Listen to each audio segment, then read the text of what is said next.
नमस्कार दोस्तों, स्वागत है आपका हमारे यूट्यूब चैनल फ्री एजुकेशन में। दोस्तों, आज के इस वीडियो में हम कंप्यूटर जीके के मोस्ट इंपॉर्टेंट 25 क्वेश्चन को सॉल्व करने वाले हैं। ये 25 क्वेश्चन काफ़ी अच्छे लेवल के क्वेश्चन हैं, इनको हम बिल्कुल डिटेल में हल करेंगे। मैं आपको बता दूं कि ये हमारे कंप्यूटर जीके का सेकंड पार्ट है। इससे पहले मैं एक पार्ट बना चुका हूँ, तो यदि आपने वो हमारा वीडियो नहीं देखा तो उसको भी देख लें और अब से लगातार आपको कंप्यूटर के वीडियो मिलते रहेंगे। तो चलिए शुरू कर लेते हैं। नंबर फर्स्ट क्वेश्चन है, किस मेमोरी का डेटा कंप्यूटर में पावर सप्लाई बंद होने पर नष्ट हो जाता है। तो दोस्तों, जितने भी क्वेश्चन मैं इस वीडियो में लाया हूं, यदि आपको किसी भी क्वेश्चन का आंसर पता है तो अपना आंसर लगाएं कमेंट बॉक्स में। तो देखिए, कंप्यूटर में पावर सप्लाई यदि बंद हो जाती है तो रैम का डेटा नष्ट हो जाता है, यानी कि इस क्वेश्चन का ए ऑप्शन से हो जाएगा। देखिए, रैम क्या है, तो एक अस्थायी मेमोरी है, इसको अस्थायी या फिर वॉलेटाइल मेमोरी कहते हैं। ये क्वेश्चन पूछा जाता है कि रैम किस प्रकार की मेमोरी है, तो आपको लगाना है अस्थायी या फिर वॉलेटाइल टाइप की मेमोरी है। यहाँ पर सूचना और डेटा को अस्थायी रूप से रखा जाता है, और यदि कंप्यूटर में किसी कारणवश इलेक्ट्रिसिटी ऑफ हो जाती है या फिर पावर सप्लाई बंद हो जाती है तो इसका डेटा जो है वो नष्ट हो जाता है। ठीक है, अब रैम कितने प्रकार की होती है, तो रैम दो प्रकार की होती है। एक होती है आपकी एस रैम और दूसरी होती है आपकी डी रैम। ठीक है, एस रैम का मतलब क्या होता है, एस रैम का मतलब होता है स्टैटिक रैम और डी रैम का मतलब होता है डायनामिक रैम। रैम का फुल फॉर्म मैं आपको बता चुका हूँ, रैंडम एक्सेस मेमोरी इसका फुल फॉर्म होता है। ठीक है, यहीं पर हम बात करें यदि रोम की, तो रोम का फुल फॉर्म होता है रीड ओनली मेमोरी, और ये जो है एक स्थायी मेमोरी है। ठीक है, इसको हम क्या बोलते हैं, नॉन वॉलेटाइल मेमोरी है। कौन, रोम। ठीक है, ये आपको याद रखना है। और इसमें जो डेटा है वो स्थायी रूप से सेव रहता है, और पावर सप्लाई यदि बंद हो जाए तो डेटा जो है ऑटोमेटिक नष्ट नहीं होता। तो ये अंतर है रैम में और रोम में। रैम और रोम जो हैं ये प्राइमरी मेमोरी के प्रकार हैं। ठीक है, प्राइम मेमोरी जो है दो प्रकार की होती है, एक होती है प्राइमरी मेमोरी और एक होती है सेकेंडरी मेमोरी। तो ये दोनों जो हैं ये प्राइमरी मेमोरी के प्रकार हैं। मैं जब आपको मेमोरी का टॉपिक पढ़ाऊंगा तो बिल्कुल डिटेल में पढ़ाऊंगा। नंबर सेकंड क्वेश्चन है, निम्न में से किसका प्रयोग वेब पेज बनाने में किया जाता है। काफ़ी अच्छा क्वेश्चन है। तो वेब पेज बनाने में प्रयोग किया जाता है HTML का, यानी कि इस क्वेश्चन का डी ऑप्शन सी हो जाएगा। देखिए, HTML का फुल फॉर्म पूछा जाता है परीक्षा में, तो इसका फुल फॉर्म होता है हाइपर टेक्स्ट मार्कअप लैंग्वेज। ठीक है, और देखिए, इसको किसी भी टेक्स्ट एडिटर प्रोग्राम जैसे नोटपैड होता है या फिर MS वर्ड है, ठीक है, किसी भी टेक्स्ट एडिटर प्रोग्राम में .html एक्सटेंशन के साथ सेव किया जाता है। ये क्वेश्चन पूछा जाता है कि HTML में प्रोग्रामिंग करते समय इसको किस एक्सटेंशन के साथ सेव करते हैं, तो .html एक्सटेंशन के साथ सेव करते हैं। ठीक, नंबर थर्ड क्वेश्चन है, ऑपरेटिंग सिस्टम किसका एक उदाहरण है। जो ऑपरेटिंग सिस्टम होते हैं OS किसका एक उदाहरण है, तो देखिए, ऑपरेटिंग सिस्टम जितने भी हैं सारे के सारे सिस्टम सॉफ्टवेयर के उदाहरण हैं। जितने भी ऑपरेटिंग सिस्टम हैं, जितने भी विंडोज़ हैं, जैसे विंडोज़ XP, विंडोज 7, विंडोज 10, ठीक है, ये सभी जो हैं सिस्टम सॉफ्टवेयर के उदाहरण हैं, आपको याद रखना है। चलिए नेक्स्ट क्वेश्चन देख लेते हैं। नंबर 4 क्वेश्चन है, एक्सेल में वर्कबुक में प्रत्येक सीट प्रदर्शित की जाती है। तो जो एक्सेल में वर्कबुक होती हैं उसमें जो सीट प्रदर्शित होती हैं वो किस रूप में होती हैं, तो जितनी भी सीट प्रदर्शित होती हैं MS एक्सेल में वो एक टैब के रूप में प्रदर्शित होती हैं, यानी कि इस क्वेश्चन का ए ऑप्शन से हो जाएगा। चलिए मैं आपको बता देता हूं। देखिए, MS एक्सेल में बाय डिफॉल्ट कितनी सीट होती हैं, 3 सीट होती हैं, यहाँ पर आप देख पा रहे होंगे। ठीक है, और तीनों सीट जो हैं ये जो हैं टैब के रूप में दिखाई देती हैं। यदि आप चाहें तो इन सीट की संख्या में कमी या फिर बढ़ोतरी कर सकते हैं। बाय डिफॉल्ट पूछा जाता है क्वेश्चन, MS एक्सेल में बाय डिफॉल्ट कितनी सीट होती हैं, तो 3 सीट होती हैं। देख पा रहे होंगे आप लोग, सीट 1, सीट 2 और सीट 3। ठीक है, लेकिन इनकी संख्या में हम कमी या बढ़ोतरी कर सकते हैं और इनको रीनेम भी किया जा सकता है। नंबर 5 क्वेश्चन भी काफ़ी अच्छा क्वेश्चन है, कंप्यूटर का आधारभूत ढांचा यानी कि बेसिक स्ट्रक्चर ऑफ कंप्यूटर किसके द्वारा विकसित किया गया, तो बेसिक स्ट्रक्चर ऑफ कंप्यूटर विकसित किया गया जॉन वॉन न्यूमैन के द्वारा, यानी कि इस क्वेश्चन का ए ऑप्शन से हो जाएगा। नंबर बी पे लिखा है चार्ल्स बेबेज, तो सभी लोग जानते हैं इनको फादर ऑफ कंप्यूटर कहा जाता है। नंबर सी पे लिखा है ब्लेस पास्कल, तो देखिए, इन्होंने जो है दुनिया का पहला गणना यंत्र बनाया था। नाम क्या था, पास्कल कैलकुलेटर। ठीक है, देखिए, पास्कल कैलकुलेटर तो इन्होंने बना ही था, इन्होंने साथ में एडिंग मशीन का भी इन्वेंशन किया था। ठीक है, तो ये भी आपको याद रखना है, एडिंग मशीन का इन्वेंशन किसने किया था, ब्लेस पास्कल ने। तो चलिए नेक्स्ट क्वेश्चन देख लेते हैं। नंबर 6 क्वेश्चन है, निम्न में से कौन सा शब्द स्कैनर से संबंधित है, आपको बताना है स्कैनर से संबंधित कौन सा है। तो देखिए, लेजर जो है ये प्रिंटर से संबंधित है, कार्टेज भी प्रिंटर से संबंधित है, लेकिन जो ट्वेन शब्द लिखा है ये जो है ये स्कैनर से संबंधित है, तो इसका सी ऑप्शन सही हो जाएगा। चलिए नेक्स्ट क्वेश्चन देख लेते हैं। नंबर 7 क्वेश्चन है, एमएस एक्सेल में अगली सीट पर जाने के लिए किस शॉर्टकट की का प्रयोग किया जाता है। तो एमएस एक्सेल का यदि आपने यूज़ किया है और एक सीट से दूसरी सीट पर जंप करना है, अगली सीट पर जाना है, तो उसके लिए आपको कंट्रोल प्लस पेज अप की का यूज करना पड़ेगा। यानी कि इस क्वेश्चन का ए ऑप्शन सही हो जाएगा। यदि आपको प्रीवियस सीट पर जाना है तो उसके लिए आपको कंट्रोल प्लस डाउन की का यूज करना पड़ेगा। ठीक है, तो ये नेक्स्ट सीट पर जाने के लिए कंट्रोल प्लस पेज अप और जो है प्रीवियस सीट पर जाने के लिए कंट्रोल प्लस पेज डाउन, ये दोनों चीजें आपको याद रखना है। चलिए नेक्स्ट क्वेश्चन देख लेते हैं। नंबर 8 क्वेश्चन है, निम्न में से कौन सा एमएस वर्ड में न्यूनतम और अधिकतम जूम करने का सही विकल्प है। बात हुई है एमएस वर्ड की। एमएस वर्ड में मिनिमम और मैक्सिमम जूम करने का सही विकल्प क्या है। तो देखिए एमएस वर्ड में कम से कम हम 10 और अधिकतम 500% तक जूम कर सकते हैं। यानी कि इस क्वेश्चन का सी ऑप्शन से हो जाएगा। ध्यान रखना, जितने भी मैं क्वेश्चन बता रहा हूं सीधे के सीधे परीक्षा में पूछे गए हैं और आने वाली परीक्षाओं में भी पूछे जाएंगे। तो एमएस वर्ड में कम से कम 10% और अधिकतम जो है 500% जूम कर सकते हैं। ठीक है, लेकिन देखिए कंडीशन लिखी है, टर्म लिखा है, एमएस वर्ड की बात हो रही है। यदि यहाँ पर लिखा होता कि एमएस एक्सेल में कम से कम और अधिकतम कितना जूम कर सकते हैं, तो एमएस एक्सेल में जो है कम से कम आप कर सकते हैं 10% जूम और अधिकतम कर सकते हैं 400% जूम। ठीक है, यदि आपके पास लैपटॉप या फिर पीसी है तो आप इनका यूज करके देखें, आपको एक बार में चीजें याद हो जाएंगी। चलिए नेक्स्ट क्वेश्चन देख लेते हैं। नंबर 9 क्वेश्चन है, भारत का पहला सुपर कंप्यूटर कहाँ स्थापित किया गया था। तो भारत का पहला सुपर कंप्यूटर स्थापित किया गया था भारतीय सांख्यिकी संस्थान कलकत्ता में। ठीक है, आपको शहर का नाम याद रखना है। कलकत्ता में भारत का पहला सुपर कंप्यूटर स्थापित किया गया था, लेकिन यदि संस्थान भी पूछे तो भारतीय सांख्यिकी संस्थान में किया गया था। और यदि हम बात करें कि भारत का प्रथम सुपर कंप्यूटर कौन सा था, तो मैं प्रीवियस वीडियो में बता चुका हूं, उसका नाम था परम 8000। ठीक है, भारत के पहले सुपर कंप्यूटर का नाम था परम 8000 और इसको जो है सीडेक कंपनी के द्वारा विकसित किया गया था। तो ये भी आपको याद रखना है, सीडेक कंपनी के द्वारा भारत के पहले सुपर कंप्यूटर परम 8000 को विकसित किया गया था। नंबर 10 क्वेश्चन भी इंपॉर्टेंट क्वेश्चन है, कृत्रिम बुद्धिमत्ता क्या है, आपको बताना है। तो देखिए कंप्यूटर में अपनी बुद्धि डालना, इसको हम बोल सकते हैं कृत्रिम बुद्धिमत्ता। यानी कि इस क्वेश्चन का डी ऑप्शन सही हो जाएगा।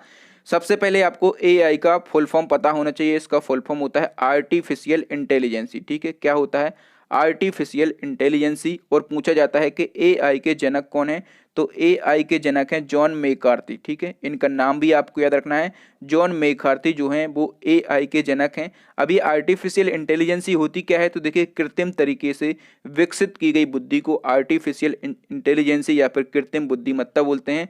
अब पूछा जाएगा कि इसका उपयोग किन किन क्षेत्रों में होता है, तो सबसे पहले आपको याद रखना है कि रोबोट बनाने में इसका यूज़ होता है। दूसरा, जो आप स्मार्टफोन में एक टूल्स यूज़ करते हैं उसको बोलते हैं गूगल असिस्टेंट। आप उससे क्वेश्चन पूछते हैं वो आंसर देता है, तो गूगल असिस्टेंट में भी आर्टिफिशियल इंटेलिजेंसी का यूज़ होता है। जो वायुयान का निर्माण होते हैं उनमें होता है, जो स्पेस स्टेशन बनाए जाते हैं इन सभी में जो है आर्टिफिशियल इंटेलिजेंसी का प्रयोग किया जाता है। ये क्वेश्चन सीधे के सीधे पूछे जाएंगे आपकी परीक्षा में। नंबर 11 क्वेश्चन है, कंट्रोल अल्ट और डेल बटन का एक साथ प्रयोग कब किया जाता है। तो कंट्रोल अल्ट और डेल बटन का एक साथ प्रयोग किया जाता है कंप्यूटर को रीसेट करने में।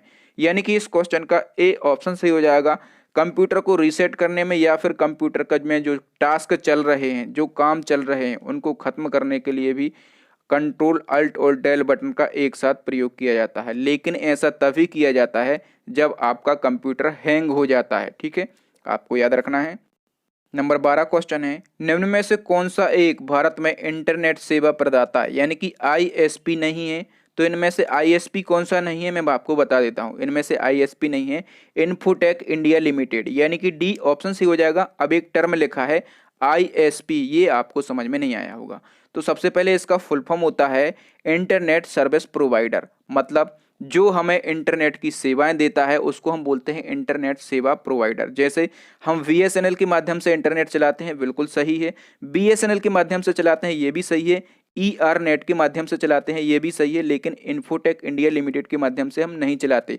तो जिन चीज़ों के माध्यम से हम इंटरनेट चलाते हैं उनको बोलते हैं आईएसपी, यानी कि इंटरनेट सर्विस प्रोवाइडर। हिंदी में बोलते हैं इंटरनेट सेवा प्रदाता। ठीक है, आपका इसमें एयरटेल आ जाएगा, आइडिया आ जाएगा, वोडाफोन आ जाएगा, जितने भी ये टेलीकम्युनिकेशन सिम हैं जिनका आप इंडिया में यूज़ करते हैं, वो सब इसके अंतर्गत आ जाएंगे। लेकिन आप लोगों ने इन्फोटेक इंडिया लिमिटेड कहीं पर भी नहीं सुना होगा। ठीक है, तो आशा करता हूँ आप लोग समझ गए होंगे ISP। यदि आपको वीडियो अच्छा लग रहा है तो प्लीज़ वीडियो को लाइक कर दें।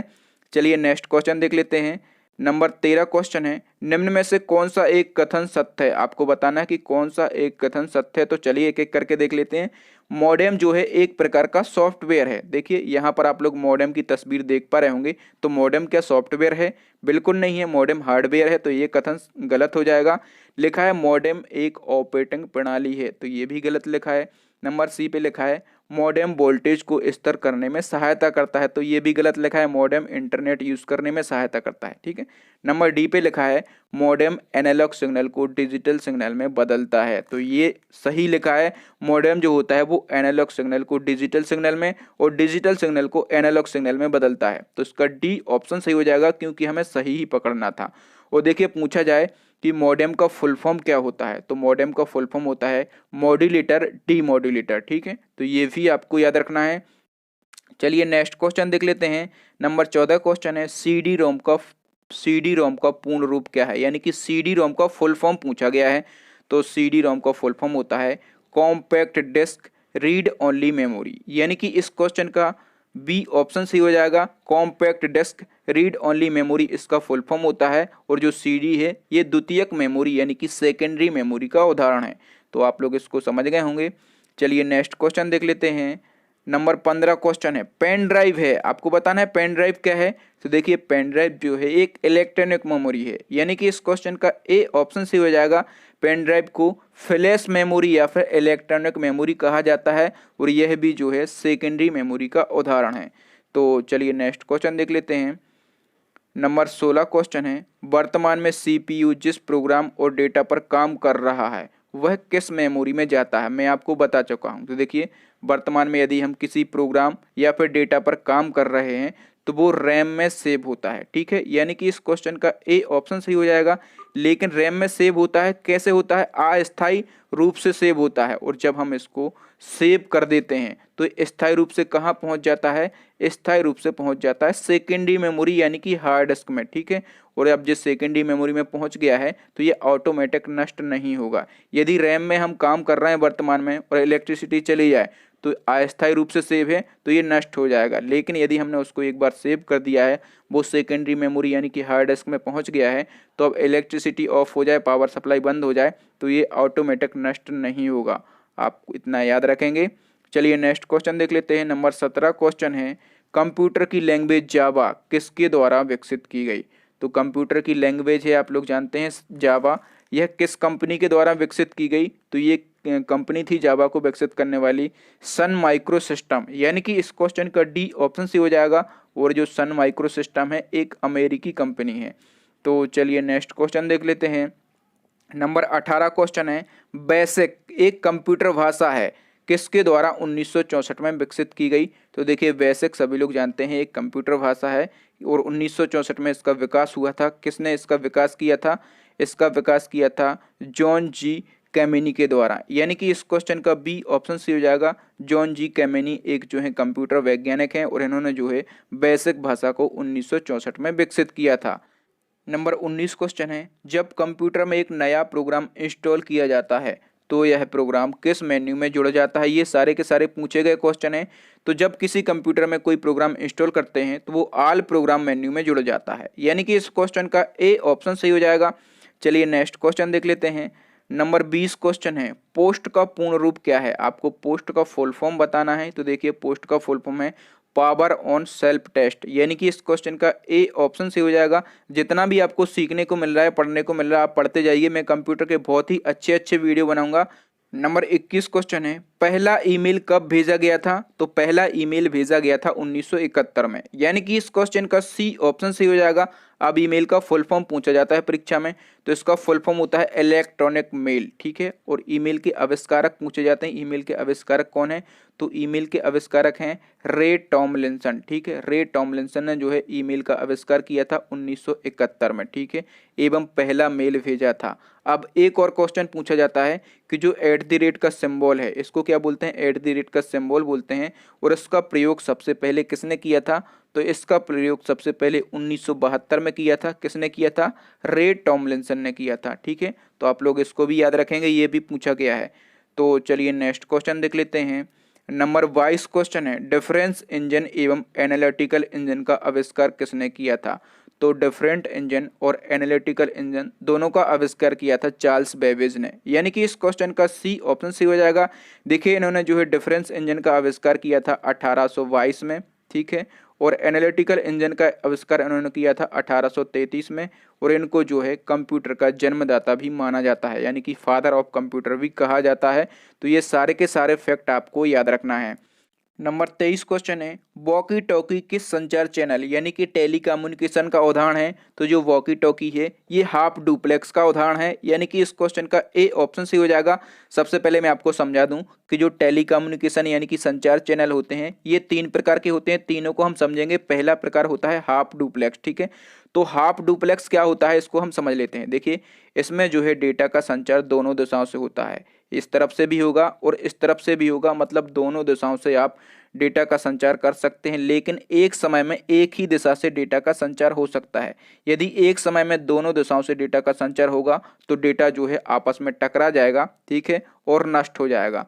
और वॉकी टॉकी जो है इसका सबसे अच्छा उदाहरण है। वॉकी टॉकी आप लोगों ने सुना होगा, जो सेना होती थी पहले, सेना होती हैं वो पहले वॉकी टॉकी का यूज़ करती हैं। आप लोगों ने मूवियों में देखा होगा, यहाँ से सबसे पहले यदि कोई संदेश भेजना हो तो सैनिक क्या बोलते थे कि यहाँ बहुत ज़्यादा सैनिकों की ज़रूरत है, ओवर। और वहाँ से जो हेडक्वार्टर है वहाँ से बोलते थे ठीक है हम यहाँ से बहुत ही जल्दी सैनिक की टुकड़ी भेज रहे हैं, ओवर। तो ये जो ओवर शब्द बोलते थे ये क्यों बोलते थे? क्योंकि वॉकी टॉकी में जो टोली होती है ये अपना संदेश पहुंचा देती है और बोल देती थी कि हमारी बात खत्म हो गई है, अब आप बोलें। ठीक है, ओवर का संदेश है कि अब हम अपनी बात पूरी कर चुके हैं, आप बोल लो। क्यों बोलते हैं ओवर?